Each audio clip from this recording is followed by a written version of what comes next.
ఈ చిన్న పాప కళ్ళల్లో ఉన్న బాధ, ఈ పాత నాణెం వెనుక ఉన్న రహస్యం తెలిస్తే మీ గుండె ఆగిపోతుంది. రాహుల్ ప్రతిరోజు భిక్షగాడికి 10 రూపాయలు ఇచ్చేవాడు. కానీ అతను మాత్రం ఆ డబ్బులు తీసుకెళ్లి చెత్త కుప్పలో పడేసేవాడు. రాహుల్కి చాలా బాగా కోపం వస్తుంది. నేను ఇచ్చిన డబ్బులు చెత్త కుప్పలో పడేస్తావేంటి అని అడుగుతాడు. తాత, నేను ఒక ప్రాణాన్ని కాపాడటానికే ఈ పని చేస్తున్నాను అని చెప్పి మళ్ళీ ఆ డబ్బులు తీసుకెళ్లి చెత్త కుప్పలో పడేస్తాడు. ఆ రాత్రి రాహుల్ రహస్యంగా మాటు వేస్తాడు.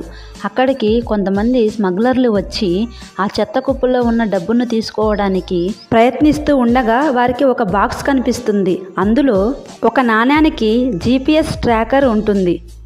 ఆ స్మగ్లర్లని పోలీసులకు అప్పగించడానికి భిక్షగాడు చేసిన ప్రయత్నమే ఇది. పోలీసులు వచ్చి స్మగ్లర్ల ముఠాని అరెస్ట్ చేస్తారు. ఇలా చేయడం వల్ల వందలాది పిల్లల ప్రాణాలు కాపాడబడతాయి. ఇదంతా చూసిన రాహుల్ షాక్ అవుతాడు.